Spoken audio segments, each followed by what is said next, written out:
Welcome back. Segment 2 of the Locker Room Read. And I am your gracious host, Irie Harris. That is Sapphire Blue. That is Chris Murray, the Renaissance man himself. Coffee is good. We love coffee. Dunkin' Donuts sponsor us. If if you know we exist, that's for another day.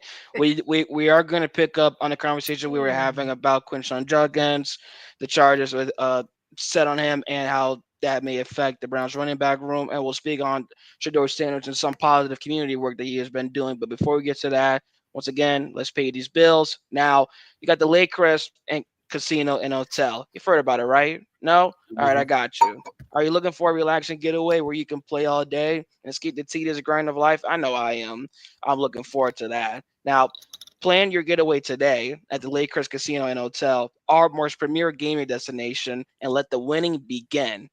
Featuring more than 1,000 of the latest games plus an array of amenities, including an incredible restaurant, exceptional retail experiences, and a resort-style pool. Come on, just take the offer already, because Lakecrest offers everything you need for an unforgettable escape and a winning experience. Book your stay today and go all in on one of the area's most exciting destinations, Lakecrest Casino and Hotel. Visit lakecrestcasino.com. I repeat, that's lakecrestcasino.com. Now, to pick back off of what we were saying in the first segment, and Chris, we'll go back to you on this. Quinshon, like when we think about the culture of the Browns, and surely we're not there behind the scenes. There's only so much that we know, but just off of the decisions and the outcomes from certain draft picks the last number of years. As I said prior, you're trading you make the trade for Deshaun Watson. We know what how that had with the number of sexual assault cases that came with that. Mm, Perion mm. Perion Winfrey out of Arkansas, I believe.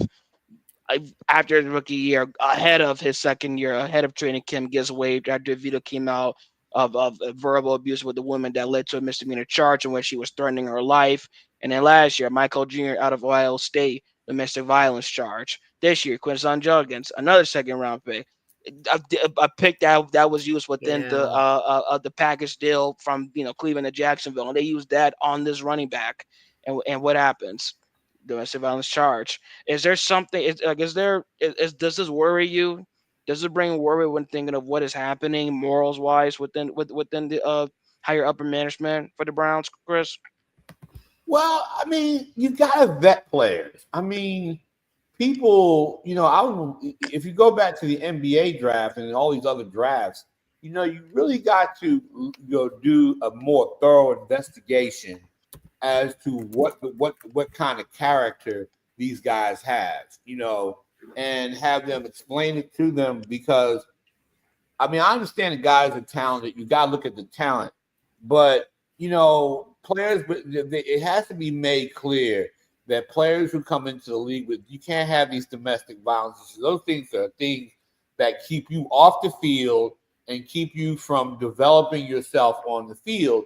And maybe if Cleveland is finding all these draft choices, then there's a pattern here, and somebody has to do a better job of vetting these guys, finding out what types of issues that they've had over the years, and really get to a point. Because if you're bringing all these guys in with questionable character, then that what does that say about your vetting process?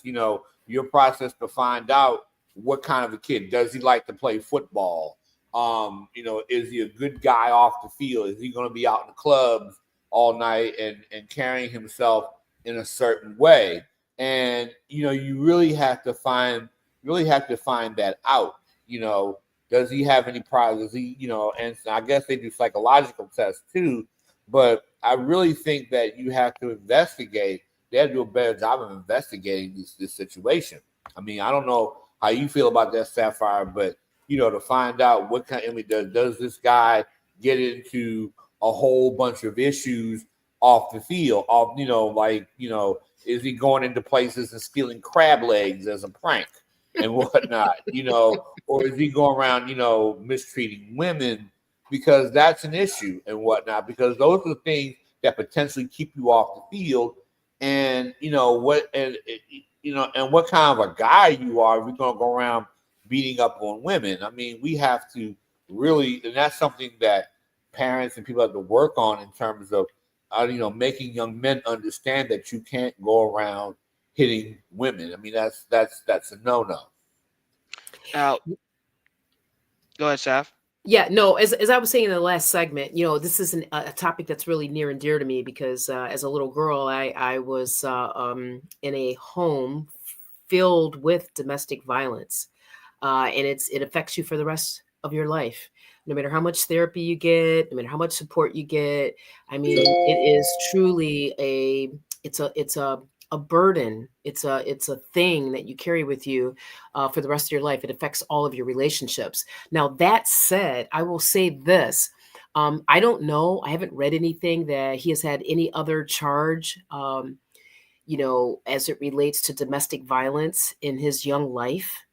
Number two, in Florida, which y'all know how sensitive I am about Florida because of my brother, but in Florida, there's a blanket of that he was charged under. It could mean that it was just a touch that was interpreted as domestic Right. violence or something worse. So, like, we don't have all of the legal facts yet. But what I will say is, these are opportunities for organizations to plug in and maybe invest themselves and resources, and not only financial, to make people aware that this is an issue.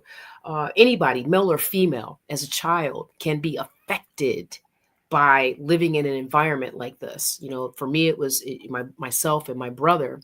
But I still would like to wait until, right, the legal process is completed before I really Yeah. speak on it.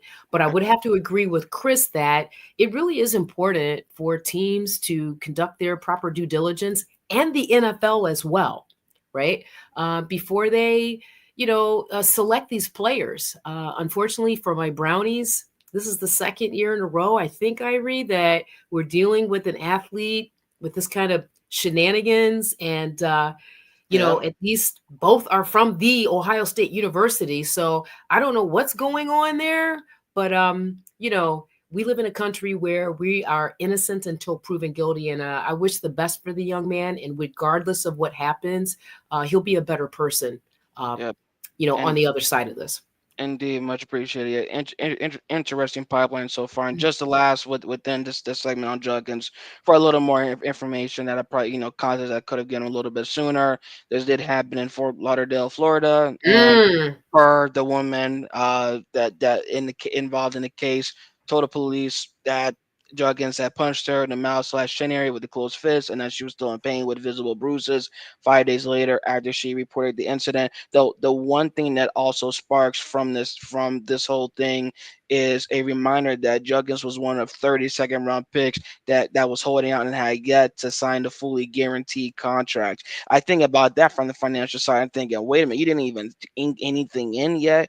You were waiting out, and now you think about how that could even hurt him. And like I said earlier, that it just further prompts the remaining players in the running back room to say, "Oh wow, he messed up. Okay, this is my chance to really rise Speak up the on it. rank." You Speak on know, it. hey, one one door closes. So Hello. but as I just said, we find out more of the legal proceedings in the following days coming up. Now, lastly, just within football, before we move on to basketball, surely we love basketball. A little more of a positive note: rookie quarterback Shador Sanders. Chris, you were talking about him earlier being the best in the room. But he surely has been the best within community work because he hosted the Garden Valley Fun Fest. It was a community event organized for those affected by the Rainbow Terrace apartments explosions and fires. Now, for those that are not that don't know what's happening, there are more than 100 residents displaced after a fire destroyed 44 apartments at the Rainbow Terrace apartments on towards the east side of Yeah. Cleveland. And Yeah. what he did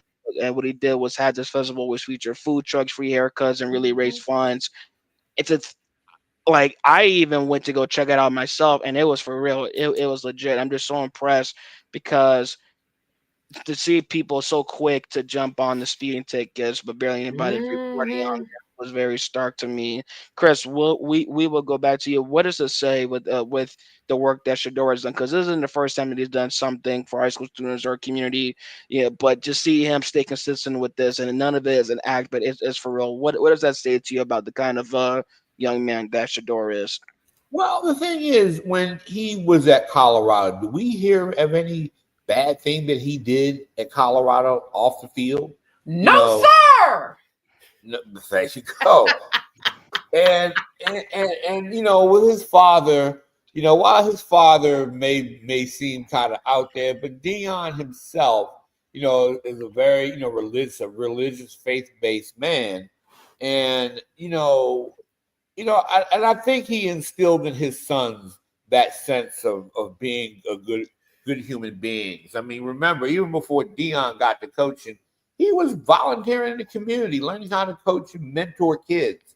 And a lot of times that rubs off on you too. I mean, Shador gets it. Like I said, outside of a speeding ticket, you've never heard of Shador getting in any issues with domestic violence at Colorado or getting in trouble off the field, which is why I don't understand why the league colluded, to reducing him to a draft pick because of this whole thing he had with the Giants. I mean, the kid's been a good kid, and I hate to call people. I know he's a grown man. Don't get it twisted. I call all you guys who are 1,000 years younger than me kids, but yeah, because I'm about 157 years old.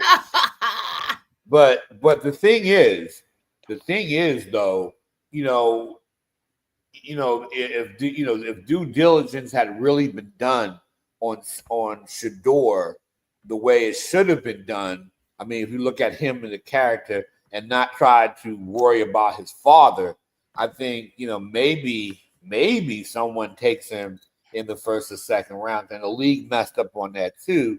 But I'm just glad to see it. I mean, here's a guy who really cares about the community he's going to live in, and that's important. And he keeps doing that. He could be NFL Man of the Year someday. But that's a good thing. That's a good thing when you're starting quarterback. When your starting quarterback is contributing to the community and understanding the idea that he could be the face of that franchise. So Right on. Sapphire, would you like to break down your thoughts on this? You being a longtime fan, seeing a Yeah. black quarterback come in, has even played a pro second year and is already showing love for the city in this manner. Yeah, I mean everything Chris said. I'm gonna say this again, gentlemen, and for our fandom out there. In this day and age where it's all about socials and superficial perception and money and bling, Deion Sanders did his job with Shador. And if you don't know about Cleveland, Ohio, and you should, because it's one of the most beautiful cities on the north coast of our great country, this young man is demonstrating. He's not talking the talk, he is showing his level of fealty to the team that invested in him by doing community work. And let me remind y'all, he was not a first round draft. So he's not getting that money, right? He doesn't need it, number one, Not a big right? bonus. Nope. Hello. But because of what his father instilled in him, and Chris talked about it, faith based. And I don't know, you don't have to be religious to get it. There's a commitment that this family has to helping people. They recognize that's part of their assignment being here on this planet. And for me as a fan, when I see an athlete, right, that he didn't have to come here to Cleveland, Ohio, for all of what the jokes are about our great city. He not only came here soon after he was drafted, but he's already reached out to the public school system kids. He's already, as Irie just shared, has reached out to a community that was very much impacted by a catastrophe. And I will say this, they're not just Black people in that community. There are Caucasians, they're Asians, they're Latino. This is a person, a human being that cares more or as much about people as he does perfecting his craft. And to me, those are building blocks for the future of this organization, the face of this organization. So those are my thoughts, YG. Double or none. Well said. Yeah. All right. We've definitely spoken football a little bit more longer than expected. You guys want to get into some basketball? Chris, you want to take over? Let's do it. So we're getting into we've had some major trades in like for example today Lillard is gone back to Portland, and that's an interesting situation. That is. And I want to get to that first, because at the end of the day I just think that is Portland going to be a contender because he's back? And I I guess could have been a contender. instead of a bum, which is what I am, I'll finish that line for you. But that's what but that's the thing. I could have been a contender. You got to say it like Marlon Brando. That was my Philly. I'm sorry. Go ahead. But your point. And so in that situation, you pretty much have a guy who's going back home, and he's going back to where he played. But at one time Portland was a contender, and they broke that team up and so he's back along with Drew Holiday. And I don't know what else to make of that team. But like I say, for $42 million, 3 year, $42 million a year is, That's a lot. what's his condition gonna be? Because didn't he pull? Didn't he have like Another Achilles, yeah. another Achilles? Jesus, man, that's hard to come back from, and you don't know when he's gonna be back. So while he's doing well, I guess I don't know if he's doing well in rehab, but while he's trying to rehab, I mean, Portland's going to be another also ran team. That's what they're going to be, and you got to come into that realization. You got to basically understand that's what. And then, of course, Bradley Beal bought out his contract just to be with the Clippers, and I don't know what that's going to be like. I mean, right now, it's like there's some teams that you wonder why, and there's some teams you just like, man, you just shake your head like, where is this all going to go eventually? I mean, that is always the question: where is this going to go? So I don't know. I don't know. So. Well, we're coming down to the end of this segment. You're listening to the Locker Room Readout on the BGC Sports Network. We'll be right back. Oh.